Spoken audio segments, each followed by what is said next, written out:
ఆత్మనిర్భర్ భారత్కు మద్దతుగా కేంద్ర బడ్జెట్ 2026-27 అనే అంశంపై ప్రత్యేక కార్యక్రమం ఇప్పుడు వింటారు.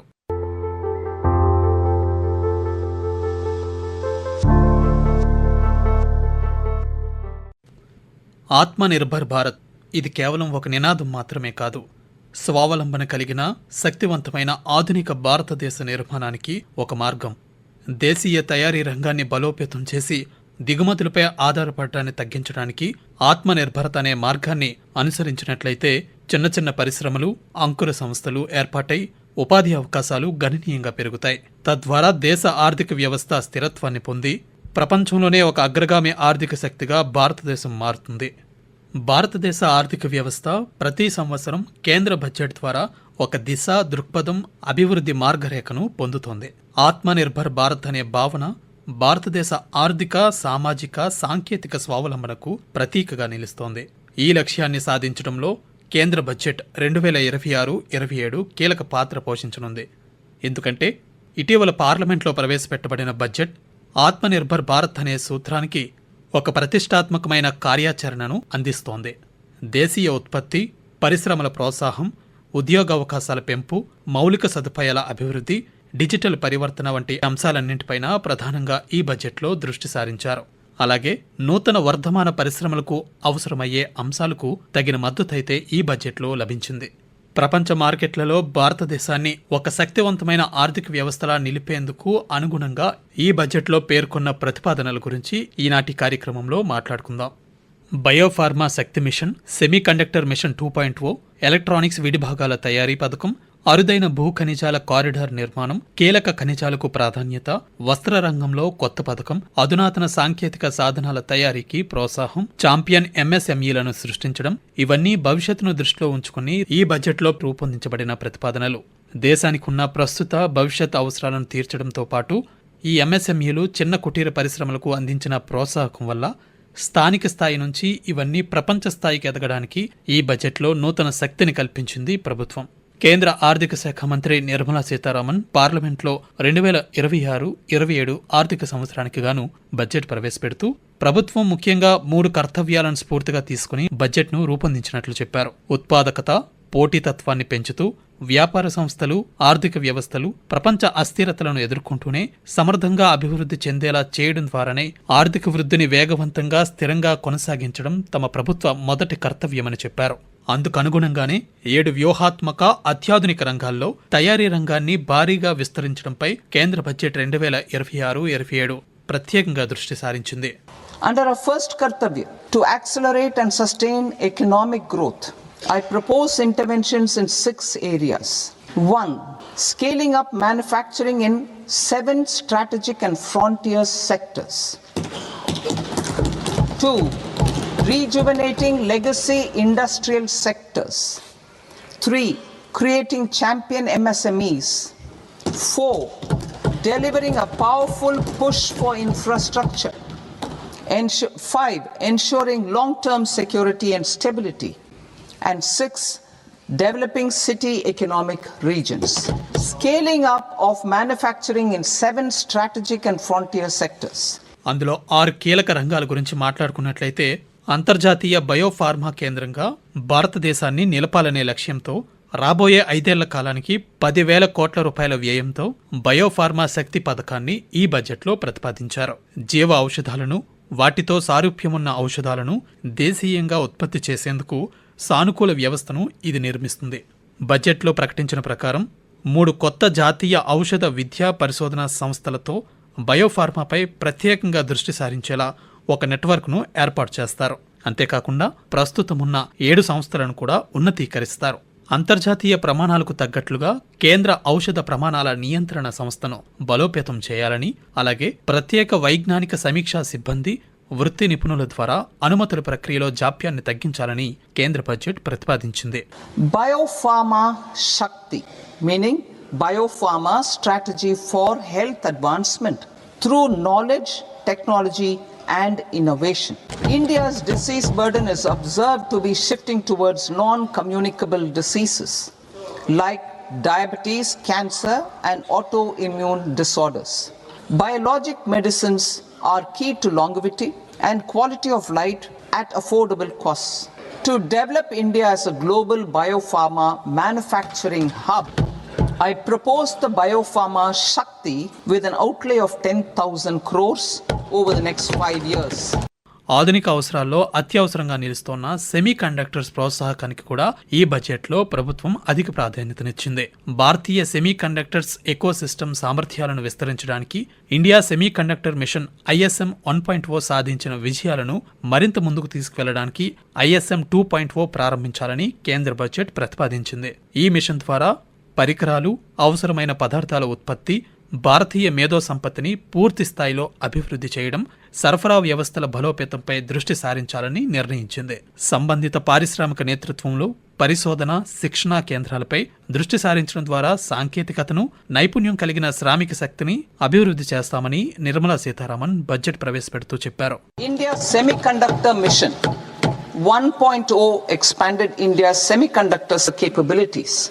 Building on this, we will launch ISM 2.0 to produce equipment and materials, design full-stack Indian IP, and fortify supply chains.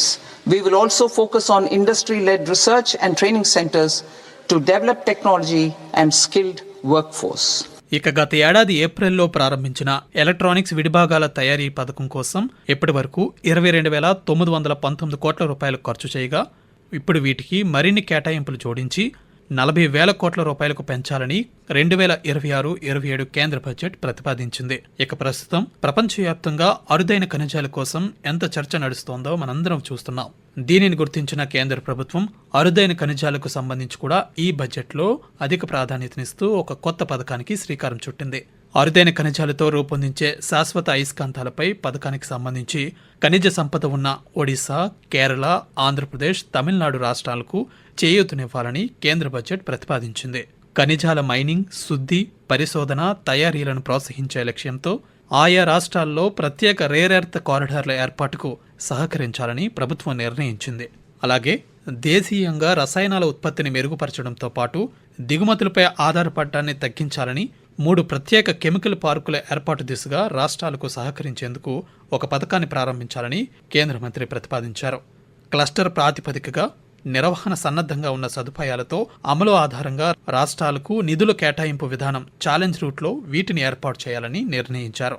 ఇక తయారీ రంగంలో ప్రధాన భూమిక పోషించే MSMEలకు కూడా ఈ బడ్జెట్లో ప్రత్యేక ప్రోత్సాహకాలు లభించాయి. MSMEలను ఆర్థిక వృద్ధికి కీలక చోదక శక్తిగా చూస్తున్నామని ఆర్థిక మంత్రి నిర్మలా సీతారామన్ ప్రకటించారు. Champion MSMEs and supporting micro enterprises. Recognize MSMEs as a vital engine of growth. I propose a 3-pronged approach to help them grow as champions. I propose to introduce a dedicated 10,000 crores SME growth fund to create future champions, incentivizing enterprises based on select criteria. I also propose to top up the Self-Reliant India Fund set up in 2021 with 2,000 crores to continue support to micro enterprises and maintain their access to risk capital. మొదటి కర్తవ్యం కింద MSMEలను ఛాంపియన్లుగా అభివృద్ధి చేయడంలో సహాయపడే 3 అంచెల విధానాన్ని budget ప్రసంగంలో ప్రతిపాదించారు. మొదటి విధానం ఈక్విటీ మద్దతుగా పేర్కొన్న ఆర్థిక మంత్రి దీనిలో భాగంగా భవిష్యత్తు ఛాంపియన్లను తయారు చేయడం కోసం ఎంపిక ప్రమాణాల ఆధారంగా వ్యాపార సంస్థలను ప్రోత్సహించడానికి 10,000 కోట్ల రూపాయల ప్రత్యేక SME గ్రోత్ ఫండ్ను ప్రవేశపెట్టారు. అలాగే రెండో విధానమైన లిక్విడిటీ మద్దతు గురించి ఆర్థిక మంత్రి మాట్లాడుతూ TREDS ద్వారా MSMEలకు 7 లక్షల కోట్లకు పైగా నిధులు అందుబాటులోకి వచ్చాయని తెలిపారు. ఇక వృత్తిపరమైన మద్దతు గురించి మాట్లాడుతూ ప్రభుత్వం ICAI, ICSI, ICMAI వంటి వృత్తిపరమైన సంస్థలకు స్వల్పకాలిక మాడ్యులర్ కోర్సులు, ప్రాక్టికల్ టూల్స్ను రూపొందించడానికి ప్రభుత్వం వీలు కల్పిస్తుందన్నారు. ముఖ్యంగా టైర్ 2, టైర్ 3 నగరాల్లో కార్పొరేట్ మిత్ర క్యాడర్ను అభివృద్ధి చేయడానికి దోహదపడుతుందని తెలిపారు. ఇక ఈ ఏడాది బడ్జెట్లో కంటైనర్ల తయారీకి సంబంధించి 10,000 కోట్ల రూపాయలతో ఒక కొత్త పథకాన్ని నిర్మలా సీతారామన్ ప్రకటించారు. దేశీయంగా షిప్పింగ్ మౌలిక సదుపాయాల పరికరాల తయారీని ప్రోత్సహించడం ఈ పథకం ప్రధాన లక్ష్యం. భారతదేశం ప్రపంచంలోనే అత్యంత వేగంగా ఎదుగుతున్న ఆర్థిక వ్యవస్థ. అయితే కంటైనర్ల కోసం మాత్రం భారత్ ఇప్పటికీ దిగుమతులపైనే ఆధారపడవలసి వస్తోంది. భారత్ ప్రస్తుతం ఏడాదికి 30,000 కంటైనర్లను మాత్రమే ఉత్పత్తి చేస్తోంది. కానీ వాస్తవానికి ఏడాదికి 3,50,000కు పైగా కంటైనర్లు భారతదేశానికి అవసరమవుతున్నాయి. దీనిని దృష్టిలో ఉంచుకొని దేశీయంగా షిప్పింగ్ కంటైనర్ల తయారీ కోసం 10,000 కోట్ల రూపాయలతో కంటైనర్ల తయారీ పథకాన్ని ప్రభుత్వం బడ్జెట్లో ప్రతిపాదించింది. ఈ పథకం ఇతర దేశాలతో కంటైనర్ల తయారీలో అంతరాన్ని తగ్గించడంతో పాటు ప్రపంచ కంటైనర్ తయారీలో కీలక పాత్ర పోషించనుంది. భారతదేశంలో ఖాదీ, చేనేత, హస్తకళ రంగాలను బలోపేతం చేయడానికి ఆర్థిక మంత్రి నిర్మలా సీతారామన్ మహాత్మా గాంధీ గ్రామ్ స్వరాజ్ పథకాన్ని ఈ బడ్జెట్లో ప్రతిపాదించారు. శిక్షణ, నైపుణ్యం, ఉత్పత్తి నాణ్యతను క్రమబద్ధీకరించడం ఈ పథకం ప్రధాన లక్ష్యం. అంతేకాకుండా ప్రపంచ మార్కెట్ లింకేజ్లు, బ్రాండింగ్ మద్దతు అందించడం ద్వారా గ్రామీణ పరిశ్రమలతో పాటు చేనేత కార్మికులు, యువతకు ప్రయోజనం చేకూరుస్తుంది. ఒక జిల్లా ఒక ఉత్పత్తి ODOP కార్యక్రమాన్ని కూడా ఈ పథకం ప్రోత్సహిస్తుంది. ఈ చొరవ MSME ఆధారిత వస్త్ర పరిశ్రమను బలోపేతం చేసి ఎగుమతి సామర్థ్యాన్ని పెంచే దిశలో పనిచేస్తుంది కూడా. ప్రస్తుత సమకాలీన ప్రపంచంలో ఆరెంజ్ ఎకానమీ అందరి దృష్టి ఆకర్షిస్తోంది. సృజనాత్మకత, సంస్కృతి, మేధో సంపత్తి ఆధారంగా ముందుకు నడిచే ఈ ఆర్థిక వ్యవస్థపై ప్రతి దేశం కూడా ప్రత్యేకంగా దృష్టి సారిస్తోంది. ఆర్థిక మంత్రి నిర్మలా సీతారామన్ ఈ బడ్జెట్లో ఆరెంజ్ ఎకానమీకి కూడా మద్దతునిస్తూ ప్రత్యేక ప్రోత్సాహకాలు ప్రకటించారు.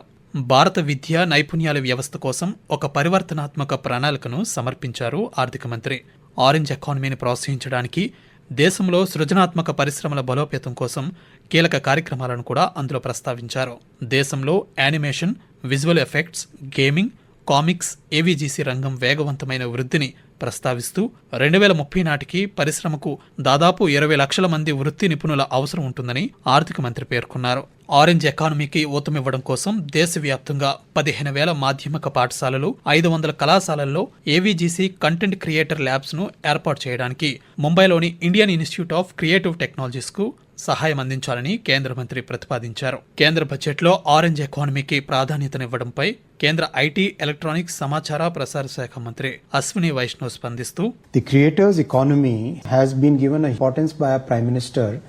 Last year, the WAVE Summit itself set a new benchmark for the entire world, and the IICT, Indian Institute of Creative Technology, is set up as a part of the Orange Economy Initiative. Now, this will get connected to 15,000 high schools and 500 colleges. New creators labs will be set up in these 15,000 high schools and 500 colleges. That will help us create 20 lakh employment in the orange economy. ఇక కేంద్ర budget 2026-27పై భారత ప్రధానమంత్రి నరేంద్ర మోదీ స్పందిస్తూ, భారత్లో తయారీ ఆత్మనిర్భర్ భారత్ పథకం నూతన పుంతలు తొక్కడానికి ఈ బడ్జెట్ ఒక స్పష్టమైన రోడ్ మ్యాప్ ను అందిస్తోందని చెప్పారు. इस बजट में मेक इन इंडिया और आत्मनिर्भर भारत अभियान को नई रफ्तार के लिए महत्वाकांक्षी रोड मैप प्रस्तुत किया गया है. इस बजट में नई उभरती इंडस्ट्रीज यानी सनराइज सेक्टर्स को जिस मजबूती के साथ समर्थन दिया गया है, ये बजट वर्तमान के सपनों को साकार करता है और भारत के उज्जवल भविष्य की नींव को सशक्त करता है. ये बजट 2047 के विकसित भारत की हमारी ऊंची उड़ान का मजबूत आधार है. కేంద్ర బడ్జెట్ 2026-27 భారతదేశాన్ని ఆత్మనిర్భర దిశగా నడిపించే ఒక సమగ్ర ఆర్థిక దిశా నిర్దేశక పత్రం. ఇది కేవలం ఆదాయ వ్యయ పట్టిక మాత్రమే కాదు, దేశ భవిష్యత్తుకు ఒక మార్గనిర్దేశం. ఈ బడ్జెట్ భారతదేశాన్ని ప్రపంచ వేదికపై ఒక శక్తివంతమైన స్వావలంబన దేశంగా నిలబెట్టే దిశగా ముందుకు నడిపిస్తుంది. నూతన సాంకేతికతలు, బయోఫార్మా పరిశ్రమ, కంటైనర్ల తయారీ, నిర్మాణ సామగ్రిలో దేశీయ తయారీని ప్రోత్సహించడం ద్వారా ఆత్మనిర్భర్ భారత్ అనే స్వప్నాన్ని సాకారం చేయడంలో కేంద్ర బడ్జెట్ 2026-27 ఒక శక్తివంతమైన పునాది రాయిగా నిలుస్తుంది.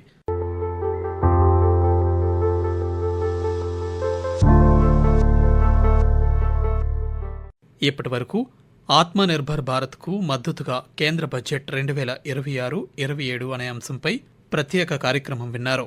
రచన మరియు వ్యాఖ్యానం DV సత్యనారాయణ.